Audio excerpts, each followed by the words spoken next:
Okay, thank you very much for the introduction. Lovely to be here after a few years break in Santa Barbara. Thanks for Daniel and everyone else for putting this together. It's really great fun to be back in Santa Barbara, especially now that the sun's out, which you can't see at the moment because the blinds are down, but it's worth going out later. Anyway, so I'll tell you about a story which is basically part of our ongoing efforts to try and understand to what extent dense active matter is different from passive dense matter. It basically, to what extent are passive classes different from active ones.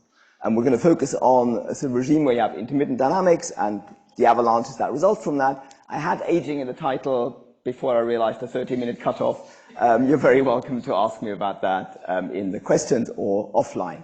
Okay, and we're going to look at sort of the extremely persistent limit, which is for us the limit that's the furthest away from passive matter.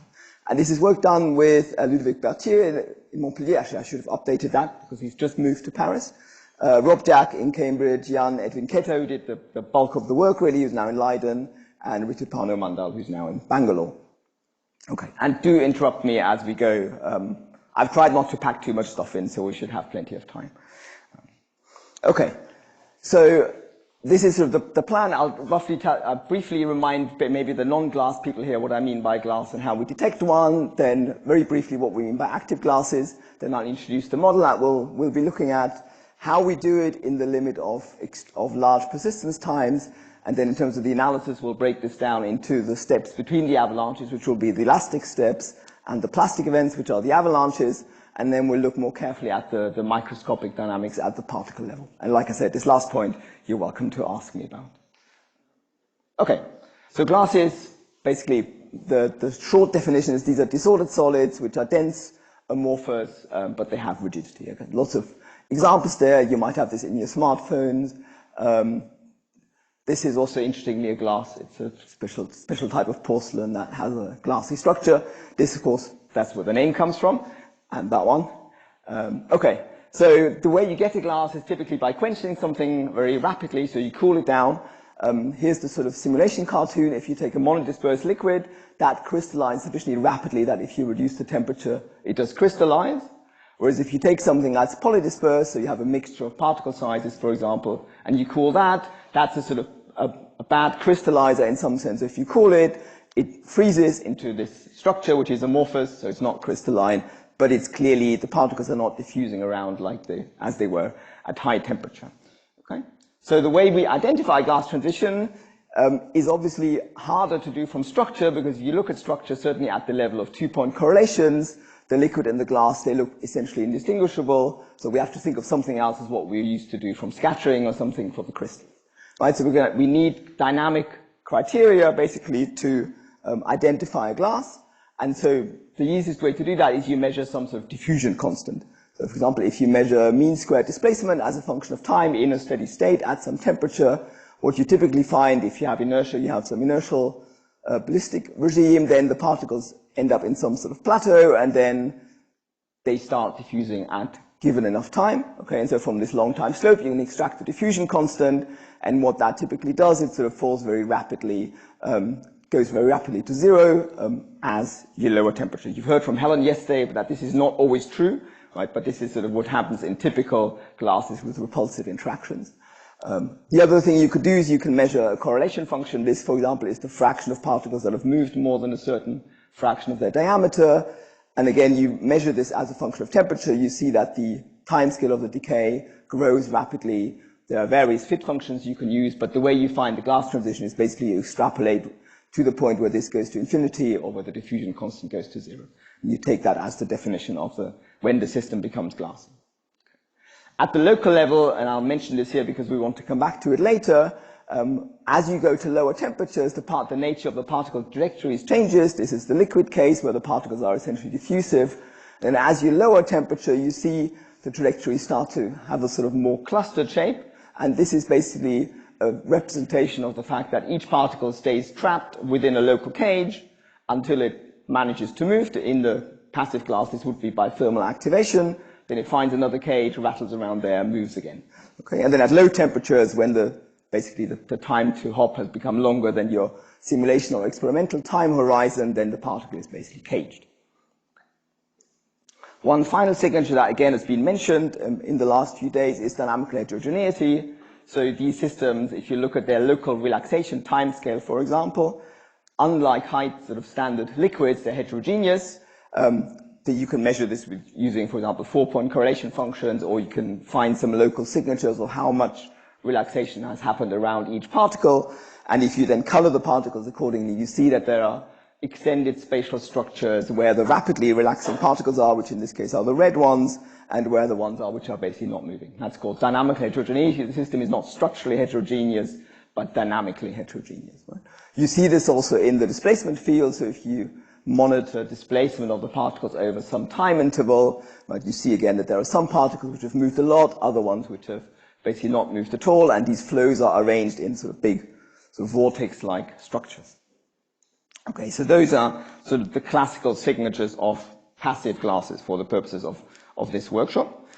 So what do we mean by active glasses? Well, these are glassy effects basically in active matter in living systems. I think this is one of the first experiments on this, where basically by removing ATP, you basically, and if you look at a tracer inside a cell, this goes from basically being diffusive to caged. Okay, so this looks like the sort of typical kind of glassy effect that I just showed you. And then since then, there's been a whole lot of sort of very large literature on basically trying to work out what are these kind of, what distinguishes active and passive glasses. Okay. The other thing that also you find beyond this kind of caging signatures, the other thing I mentioned is the dynamic heterogeneity. For example, if you look at displacements in tissues and you compare those with the spatial signatures that we see in the passive glasses, again, these displacement fields look at least sort of temptingly similar, that you'd be inclined to think whether there are any parallels between these systems, right? That's obviously no proof that these systems are in any way equivalent, but it's certainly suggestive that there are connections. Okay, so let's look at the specific model that we look at. You've already seen this because Gustavo mentioned it. So basically the model that we'll be looking at is something that would normally form a glass. It's a mixture that's designed to be a good glass former in the sense that it doesn't crystallize. So that's the green and the red, they're different particle sizes. And we give these particles some self-propulsion. So that's, you can do this in the language of what's called active Brownian particles. You can also do it with other forms of active noise. That's not actually crucial for what we will look at. Okay? So here's a few equations. So what we do is we basically have dynamics with damping against some implicit solvent. We have interaction forces, which for us come from some short-range repulsion of the particles, which I've not written down here, but we take a sort of standard harmonic repulsive sphere potential. And then the active part is this. It's a force of fixed modulus F that has a certain direction, and this direction rotates randomly, and the noise has a certain strength, which parameterizes, therefore, a time scale, or rather an inverse time scale, and that's what I'll call the persistence time. Okay? So basically what you have here is you have a unit vector that rotates randomly on some time scale, and that's our model for the active propulsion. We're actually, in the simulations, we are doing this with inertia, but you can take the overdamped limit and basically nothing changes. So that's not a sort of key consideration. You've noticed I've not put any thermal noise in here. You could do that, but just for simplicity, I want to focus just on the active parts, so I'm not putting thermal noise in here. So the key parameters are basically the modulus of the active force here and the persistence time. And we will always be working in the regime well above the jamming transition, so these systems normally would be definitely in the glassy regime, for example, once you tune F to 0. Okay. So that's basically a glass of active Brownian particles. So the phase diagram, I'll just need to quickly fill you in on the sort of background of this so I can tell you where we are and what we want to look at. Okay. So here's you can basically look at this first from the two extremes, and then we look at the intermediate case. If we look at small persistence time, the active force rotates rapidly, and it approximates thermal noise. Okay? So what you expect to see is that you get the same dynamics as in a passive glass, and that's indeed what you see. Here's a sort of characteristic movie. If you dial down, if you start from a high active force and you go to a lower one, you see in the movies here that the dynamics has got slower, and if you then do this for even lower forces, this is energy as a function of time, that becomes smaller and smaller. This is persistence time 1, so quite small. By the way, these plots on the left are force chain plots. You don't have to worry about these too much. That's just another way of seeing what the dynamics is doing. And then if you look how the time scales behave, right, if you basically get very similar behavior as a function of the active force as you get in the passive case as a function of temperature. So as expected, this thing basically behaves like a passive glass. Okay? So no big surprises there. What happens in the other limit? Before I get to that, I should tell you that, of course, you can now repeat this exercise not at persistence time 1, but at higher persistence times. And what you find by, again, measuring the point where the dynamical arrest occurs, you get a phase boundary like this. Right? That can be reasonably well captured by thinking of the activity as providing some sort of effective temperature. This would be the naive estimate of the effective temperature, because the correlator of our noise is basically has an amplitude of f and a decay time of tau p. If you integrate over that, you get f squared tau p. So the f squared is the amplitude of the correlation function. It turns out that then as the persistence becomes larger, that gets reduced, and you can get this factor actually by doing a simple calculation in harmonic potential. Okay, so those results are all kind of consistent. So let's now have a look at what happens at the other end of the scale at infinite persistence time. That's the limit that also Gustavo told you about already. That's when the active forces are quenched. Okay, so now each particle has a constant active force acting on it. This cartoon is a bit simplified because, of course, it doesn't mean that the particles will be going in straight lines, but the active forces will be constant. Okay, and so what you find in that limit is that at high forces, the system flows. You notice it doesn't flow like a normal liquid anymore. There's definitely some interesting convection patterns there. And then this at the bottom, it is a movie, if you look carefully, because you see there's something moving there at the bottom. But what this is telling you, the system is jammed, right? It's not moving, the kinetic energy is zero, the potential energy is also not changing, which is what's plotted here, okay? So now here you have a transition from something that's flowing, driven by the active forces, to something that's jammed. Sorry, a quick question. Can you say something about how you calculate the force chain on the left movie, even in the flowing states? It's just literally taking snapshots and then looking at the instantaneous repulsive forces between the particles. Okay. So just this is ignoring the active forces, just looking at the interparticle repulsions. Okay. Right. So that's the jamming transition, in some sense, or the active jamming transition. And if you put this point on the phase diagram, it doesn't end up on the extrapolation of this line, but it ends up here. Okay. So that's already telling you that something must be happening in between. And if you now look at that limit where tau p is large but finite, okay, then you get the same behaviors at large f and at small f as before. Now, of course, the kinetic energy is not completely zero because you see a little bit of movement here because there are gradual changes of the active forces, right? But these two extreme cases, the liquid and the dynamically arrested state, they look the same. Now the question is what happens in between, and basically what you get is intermittency. Okay? So here you have a system that's moving for a little bit, then it gets stuck, then it's waiting for the active forces to kind of rotate appropriately, then it starts again and starts to rearrange. Okay? And so you have this kind of intermittent regime here. You can kind of use standard tools from turbulence, for example, to kind of really detect or diagnose that this sort of falls into the standard case of intermittent dynamics. Okay, so what we really want to do now is look at that dynamics more carefully and analyze what it's doing, and preferably we would like to do this in the limit where basically the persistence time is as large as we can make it, which by conventional simulation is difficult because everything happens on the time scale of the persistence time, right?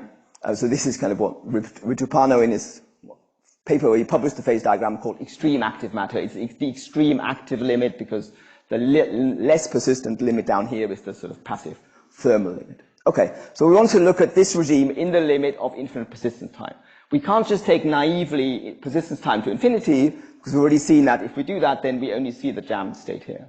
We don't see the intermittency. Okay, so the question is, how do we do this? Okay, the idea is actually relatively simple. We exploit the timescale separation. So we use the fact that the active forces change slowly. That means the particles have time for every small change of the active forces to relax to a local force-free state. And then we basically change the active forces, we let the particles relax again. And in the limit where the persistence time becomes infinite, and you're looking at dynamics on the time scale of tau p, that becomes exact. Okay? So we're basically simulating the exact dynamic. I've tried to draw a small cartoon here with one particle. This is a particle in a potential well. The small red arrow indicates the direction of the force acting on the particle, the persistent force, and as that force is rotating and then rotating back, you see the particle sort of moving around in its minimum. That minimum is changing slightly, and then at some point you come here and you see the minimums become destabilized and the particle falls into another minimum. Okay? And that's exactly what's going to happen in our system. The particles are going to move along with the active forces. At some point, the local configuration will be unstable. The system will have to rearrange. There will be an avalanche. That's exactly this intermittent dynamics. And then things will restart from there. So we call this activity-driven dynamics because everything is driven by the dynamics of the propulsion forces. Okay. This is related to a number of other things that people have been doing, certainly in the first case, for a long time, because essentially when you want to simulate a passive system under slow shear, you do something very similar. You move the particles a little bit affinely, so you do a small shear step, you let them relax, you do another shear step, you let them relax again. So we do something similar here, except we're not applying a shear, but rather we have these very slowly moving active forces. Okay.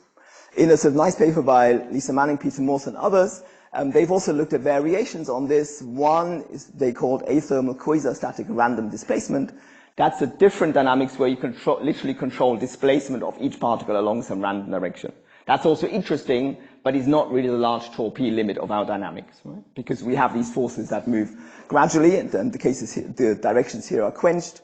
In that paper, they also looked at a case where the forces don't rotate, but you increment gradually the modulus of the force. So neither of those is directly related to what we really want to look at, which is the highly persistent limit of active Brownian particles. Okay. So, first of all, then in the dynamics, what we expect and what we do see is that dynamics consists of these elastic steps or branches where the particles move slowly and they track the changes in the forces, in the active forces, and then you have suddenly, in principle, instantaneously, a rearrangement of the particles. And the way we detect this, which is very similar to something that also Gustavo used in this year's paper, we basically monitor in the effective potential, that's the combination of the interaction potential plus the linear terms coming from the active forces, we monitor whether that energy goes up or down. Right? If it goes up, then basically what you have is you have an elastic event, and that's because the new position of the particles in the old potential is suboptimal, so the energy will go up. Whereas if it goes down, then you've definitely had a relaxation event. Okay? And that's how we numerically distinguish between these parts of the dynamics. Here I've plotted a cumulative version of these energy changes, and you see that looks very similar to what you have in sort of stress-strain curves in passive materials. So these increasing branches here are the ones where you have elastic dynamics, and then these sudden drops, they're the plastic rearrangements. Okay? So this is exactly the intermittency I showed you before, except that these branches before, they looked like nothing was moving, because this is dynamics on the time scale with a rate of 1 over tau p. So in the limit of tau p going infinity, you don't see anything there. Right? Okay. Sorry, can I ask a question about this? Of course. I guess, can you distinguish sort of different topological types of sort of local, I guess, bifurcation dynamics, how, for example, the elastic minima change and merge together, giving rise to these plastic rearrangement events? I mean, you show one type of event here, right, where one minimum is annihilated and then you go into the neighboring minimum. Can you sort of distinguish different types of such events? For example, I don't know, 2 minimum. Very good question. Obviously, like that. Yeah, this is a 1D cartoon. What you do find generically is that also in the n-dimensional or 2 n-dimensional configuration space, these are generically saddle node bifurcation. Okay, so where a minimum and a saddle collide. We've not done a serious analysis. I mean, you could imagine that at least occasionally you'd get some higher order singularity, but the generic case is saddle node, basically. Okay. As I say, if there are other questions, do interrupt as well. Okay, so we're now going to just look separately at these elastic steps and at the plastic parts, so the avalanches. What you see if you look at displacements in one of these elastic parts of the dynamics, this is a snapshot of the system. The color here is the size of the displacement, the arrows are the direction, right? So you see very large correlations, right? And basically the correlation length scale is system size in this case, right? And if you think about that, that sort of makes sense. For example, Silke and then separately also Georges Chamel, they showed that for finite persistence times, you have a correlation length scale in the velocities that grows with root tau p. Now here we've taken tau p to infinity, which basically means the correlation length has gone to infinity, and it ends up being the system size. Right? And in fact, you can understand these correlations in the displacement fields fairly well, but by thinking about the Hessian of the system, as you change the active forces, the particle sort of moves around in that local quadratic potential, and if you approximate the eigenfunctions of the Hessian by plane waves, as you would do for an elastic continuum, then you can actually work out a sort of a scaling formula for this correlator, which gives a fairly good account, even for the moderate n that we're using in the simulations, of these correlations plotted as a function of R over L. Okay? So the elastic branches already have long-range correlations, and they come from the fact that you have this very persistent dynamics consistent with what people had found before, that as the persistence time diverges, the correlation length scale should also diverge. I have time to briefly tell you an amusing anecdote. There's a square here in this expression. That's the only difference from the same correlation function under shear. Okay? And if you look at the derivation in Craig Maloney's paper where he worked this out, the derivation actually looks like it should apply verbatim to the active case. And then we were curious why he doesn't get the square, right? Turns out there's a cancellation of errors. He forgot the square, but it also turns out that the random forces that act under shear, they come from interparticle potentials. So they actually have correlations, which mean in particular that at q equals 0, they vanish. And that exactly cancels the square here. Okay. So there's an interesting case of a fortuitous cancellation of errors. And of course, his results were correct. It's just there were a couple of intermediate steps. I emailed him and he said he never got around to writing the comment to explain why. Anyway. Okay, let's look at the plastic events. So these are now the plastic steps. These are basically the actual dynamics that you saw earlier, right? And so what we do there is we use a sort of standard tool where we identify plasticity locally from something called residual forces, okay? And then here are two example events. You see that some of these events are quite small. They have localized plasticity, and then you have, as you would expect from something that's essentially a continuum elastic body, you have these Eshelby-like flows around these events, but some of the events are also very large, and essentially system spanning like the one on the right here, okay? So these are plastic avalanches, okay? And again, that's something that also happens under shear. But of course, under shear, this is different because you're driving the system from the outside. And for example, the avalanches or the flow events, rather, they have a preferred orientation because under shear, you have a 45-degree extensional and a minus 45-degree compressional axis. Here, everything's isotropic because the active forces are isotropic. Okay? We can also get some information on the avalanche size distribution. This is the distribution of the log of the avalanches. There's a power law section here that's a little bit hard to see. The exponent there is roughly tau to the power is roughly 0.7. So you have a sort of power law in the avalanche size distribution, which we measure as basically the size of the number of particles that participate. And interestingly, that's different from what you see under shear, right? Not entirely surprisingly, because the driving is different, right? That sort of is telling you that these avalanches are in a different universality class in some sense. The avalanches are isotropic. You can confirm that, but it's sort of obvious. Whoops. Because there is no preferred direction in the system, and in particular, we don't get sort of slip bands, which is what you would get under shear, where the avalanches can combine to form regions of large displacement. Okay? We can also look at the time between the avalanches, which has an unusual scaling that we don't quite understand at the moment, and maybe that's the exponent here is not particularly reliable. Okay. So let's look a little bit more at what's happening microscopically. And maybe the most surprising thing about the microscopic dynamics is this plot here on the left. This is the mean square displacement of the particles, right? And if you think about what I said about a passive class earlier, right, what we had was this curve where you have some initial increase, you have a nice plateau, and then you have a sort of something that takes off again, right? The mean square displacement in these systems is basically completely featureless, right? It looks like the particles are just basically doing Brownian walks, right? Which of course, as you've already guessed from what I've shown you so far, is not really the case. Right? Nonetheless, it happens that the elastic and the plastic contributions to dynamics essentially conspire to give you this featureless mean square displacement. I should also say, you might think, well, this is clearly diffusive. How is this a glass? Right? You have to remember that all my time scales here are scaled by tau p. So in the large tau p limit, this is a diffusion constant that's of order 1 over persistence time, so it goes to 0. That's why this still counts as glassy. Okay? And if you then look at the displacement of the particles, okay, this is, so you've got blue to red here, you've got short to long time, the displacements are scaled by the mean square displacement, so everything has unit variance.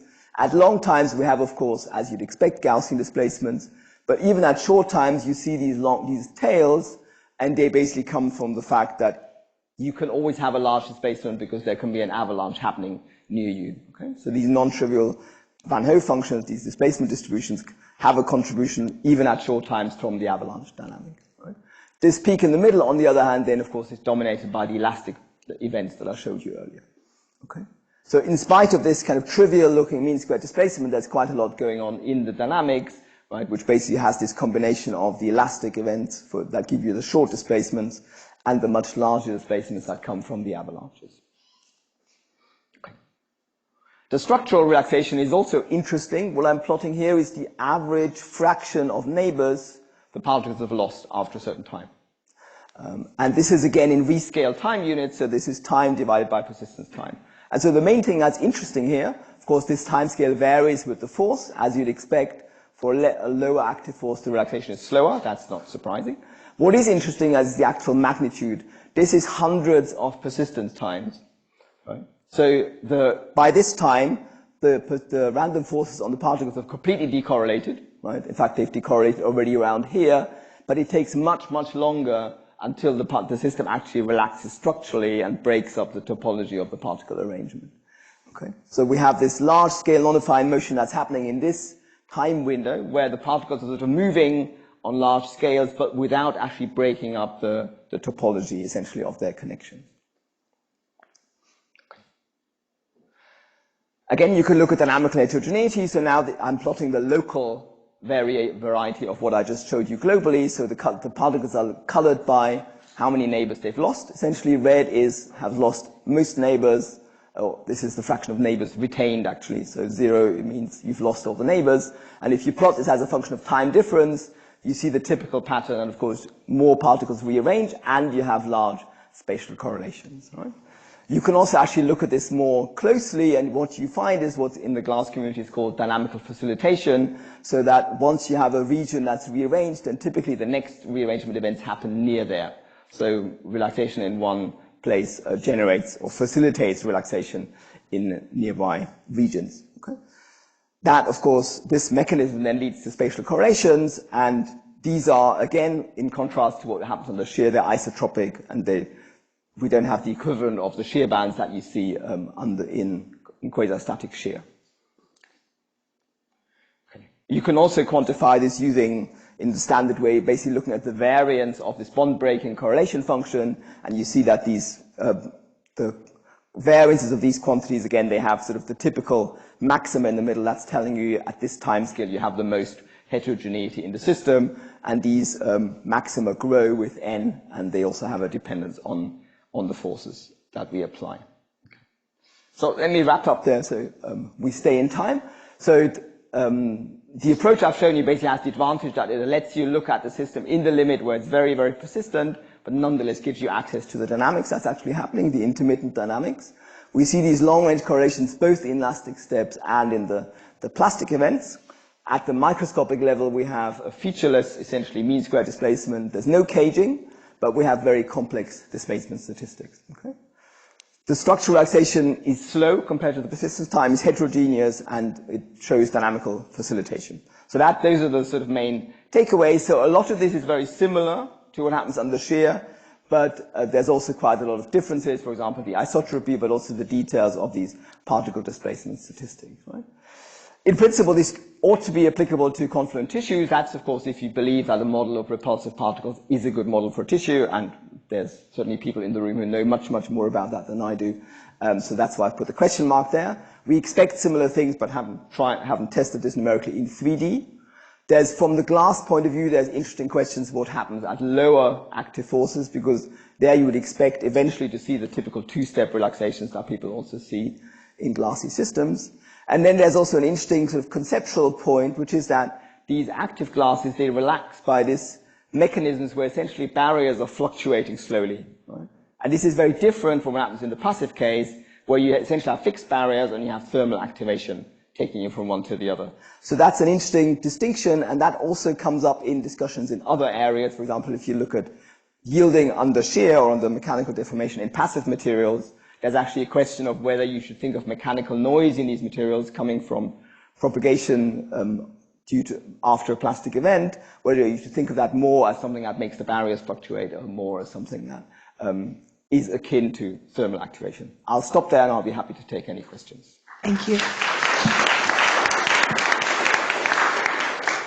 Time for questions. Go ahead. Yeah, really cool. I mean, as you can guess, I really like this idea of adiabatic dynamics. I mean, here it's in the compressive regime. Regarding tissues, actually, I was wondering, have you thought about, instead of having self-propulsion, having stresses that the particles exert on their neighbors, so that you basically, instead, you have momentum conservation? So let's say, like, each particle sort of exerts some little shear stress on its nearest neighbors. Yeah, that's certainly something we thought about. We haven't implemented it yet, and there's also certainly interesting connections to, for example, the work by Philippe Bettine, who's looked at this in the context of growing particles, so there they have actual force dipoles. I know that Marko Popovic in Dresden, I think who will be here later in the program, has also thought about this. I agree that's definitely an interesting direction to look at. Right here, these are, I mean, we don't really have momentum conservation here because of these are point forces. They're not derived from a stress, and in a tissue, it probably make more sense to have stress sources rather than point force sources. Right. Yeah. Also in 3D, right? I mean. Yeah, true. You don't really absolutely, yeah, true. And just one comment on tissue. So people are now increasingly getting interested in the role of the nuclei in the tissue, and that actually repulsive forces that the nuclei basically pack like a colloid, and repulsive forces between the nuclei might dominate the rheological properties of certain tissues over sort of the tensile forces that people have studied extensively. Great, okay. I'll be interested to hear more about that. I didn't know that. Campas is someone to look up on. Who's that? Auger Campas, he's in Okay, I'll come and pester you afterwards. Cool stuff. So I know you showed force chains, and it was a brief aside, but then I was wondering, before an avalanche occurs, wouldn't that picture still be useful? I mean, I get the saddle node bifurcation is a good abstract way of looking at it in a coarse grain level, but if you have the force chains there, I would still imagine that looking at the conformation of the force chains in the moments leading up to a drastic avalanche in an intermittent case should yield something, or? That's a good question. I've not thought about that, and I'm not, yeah. So I think where you typically see more is from basically the structure of the Hessian. So what people have looked at is basically the eigenvectors of the Hessian. And of course, there you have an eigenvalue that goes to 0 at the onset of the plastic event, and then typically these eigenvectors have the structure of sort of local plastic events plus Eshelby deformations. So that's one way to get sort of spatial information at the onset of one of these avalanches. I think I'd have to think about whether I would expect to see anything interesting in the force chains at the onset of an avalanche. It's not obvious to me at the moment. So I'll come back to you on that one. I'd be curious to hear. Thanks. Yeah. Okay. Go ahead, Silke. Yes, a very nice talk. Of course, I know this from Jan to some extent. So I wanted to say that, coming back to the tissues, so I think saying, okay, this sort of formalism is applicable to more than just repulsive particles, so you just need to have a Hessian as far as we know, but of course, we would need to do simulations to see if things like the avalanches and so will generalize. But I find the quasi-static approach really interesting, much like Fridtjof was here, and I wanted to just comment that for, say, cells on a substrate, you would expect stress, you would expect both propulsive forces like the ones you have here and active stresses, so realistic tissue should have probably both sources at the same time. Okay, so I should add what Fridtjof said to what we're doing. I think that would be very generic, yes? Yeah, okay, yeah. Cool. Mm-hmm. Go ahead. Okay, very nice talk. I have two short questions. The first, you never observe any MIPS motility-induced phase separation for large, like the one that I show you? Yes, very good point. Sorry, and I meant to say that and didn't. We're in a regime here where the system is sufficiently dense that it doesn't really form MIPS. At any rate, that would happen above this intermittent regime. We're in the regime where the system is actually flowing, right? I mean, as you showed in your paper, there is above my threshold, above the intermittent regime, there is a regime where the system is solid. flowing, and then you get the MIPS-induced phase separation. But so we're looking both at relatively high densities and forces which are below that. That's why we don't see the MIPS. Yeah. And the other one I'm very intrigued about, you show that there is some difference in the distribution of avalanche and the exponent once you turn on the finite persistent, no? That what you show? Everything I showed was for infinite persistence. I can try and find the slide that you're thinking about. When you compare with the quasi-static, I refer, no? I mean, when you have the quasi-static limit, then you have that distribution have a different exponent than when you're not at quasi-static. That is what you're saying there or not? So here I'm just saying that this is, I'm comparing here to shear. So if you take a passive system and you shear it, and you then look at the avalanches, you get a different exponent, right? So that obviously you could have expected maybe naively that these exponents would be the same, right? Because in both cases, you're basically driving the system in some sort of deterministic way. But of course here the geometry is different, and also in the shear case you have a sort of fixed geometry of the perturbation, whereas here everything is driven by the fact that the active force is actually rearranging, right? So they keep changing direction, right? But we have no other than that, we have no particular way of rationalizing these exponents. We would expect them to be different. Thank you very much. Go ahead. Yeah, very interesting. So this reminded me of this work that people have done on a very different system, namely statistical mechanics of sort of machine learning models, where, you know, during training, the model has to navigate through some error landscape, and the noise in how this system behaves is again not coming from motion in a fixed landscape, but rather from changes of the landscape, of sort of the just like what you've shown here, where it's not that the system is sort of navigating in a fixed energy landscape, but the energy landscape is tilting in particular directions. And in that case, sort of it was possible to sort of distinguish sort of these two scenarios, motion in the landscape and motion driven by random changes of the landscape, by looking exactly at sort of these local rearrangement or local sort of noisy dynamics, where you would have somehow more geometric Brownian motion with much fatter tails in the case where the randomness was driven by sort of changes of the landscape. And I was wondering whether you've looked at connect. This is, I think, work by like Yu and colleagues, and whether you've ever looked at any of this stuff, or whether it's just a connection. So you're thinking of sort of basically stochastic gradient descent with small batches. Correct, and then in that case, in that case, right, the landscape, or I guess sort of the error landscape changes as you change the batch, and that will give you some sort of noise that looked a little bit like what you were showing, in the sense that you get much fatter tails and sort of a certain bias towards certain regions in the error landscape. Yeah, I'd definitely be interested to talk about that some more. The reason why I'm not sure there is an immediate connection is because in the case of stochastic gradient descent, basically as you grab the next mini batch of data, right, your energy landscape sort of changes suddenly, right? Whereas of course what we have here is that the energy landscape changes slowly, and in fact that's why we have these elastic parts of the dynamics, which are then punctuated by these intermittent I wonder maybe you can events. integrate out the elastic part and just focus on the rapid possibly transitions. Interesting thought. We should definitely talk about that some more. Okay, let's go. I was just wondering if you look, I had two questions. One is, in the case where the persistence time is infinite, these avalanche, these distributions have no cutoff other than system size, is that right? Yeah, that's right, and that's, yes. I mean, you would not, given that already in the elastic steps you have system size correlations, you would expect that. Plus, of course, you have elastic propagation here, which is effectively instantaneous on the timescale of tau p. Again, would give you an infinite correlation length. I see. I'm just short question.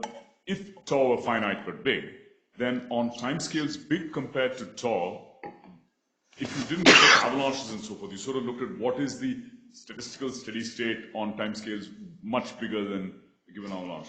In what ways is it different from a liquid with the particles with some inertia? Because if you look at the position and if you just look at the equations of motion, you can define a kind of velocity as the entire right-hand side of the position dynamical equation, and rewrite everything in terms of, so take the entire right-hand, let's throw away inertia first, throw away x double dot. If you look at the x dot equation without an x double dot, then everything, move x dot to the left, everything on the right is a velocity.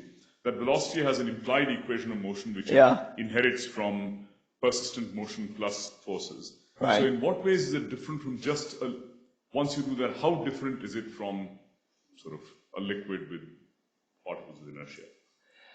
Well, I would say it's very different because what you have on the right-hand side basically consists of things which evolve on two different time scales in some sense, right? Because you have the particle, you have the repulsive forces, and then you have the very, very slowly varying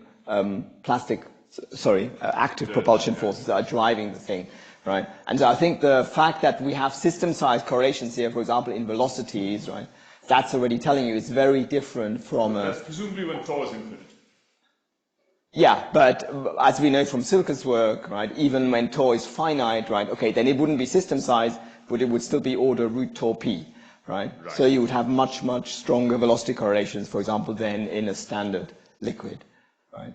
Where, of course, if it's really equilibrium, then we know from Maxwell-Boltzmann that the velocity correlations are zero, right? Yeah, so that's really what I was wondering about. Yeah. But happy to talk more about that. Yeah. Looks like we have one more question.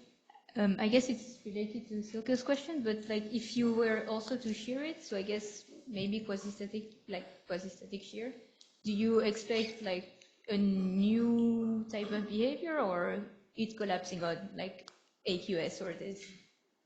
So I didn't hear the beginning of the question. Yeah, no, if you were to take this and additionally shear it, like AQS for instance, do you expect new behaviors?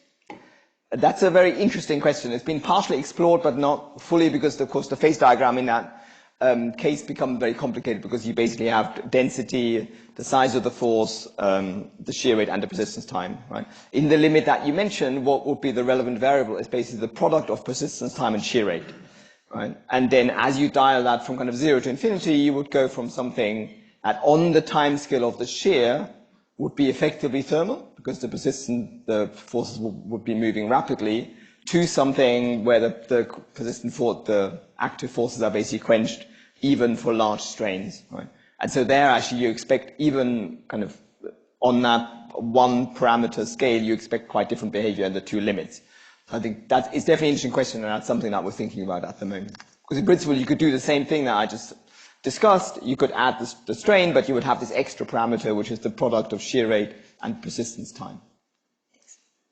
Okay, so while the next speaker is setting up, we have one last question. Yeah, so this is, I think this is quite intriguing that you have very interesting similarities and differences with athermal quasi-static shear.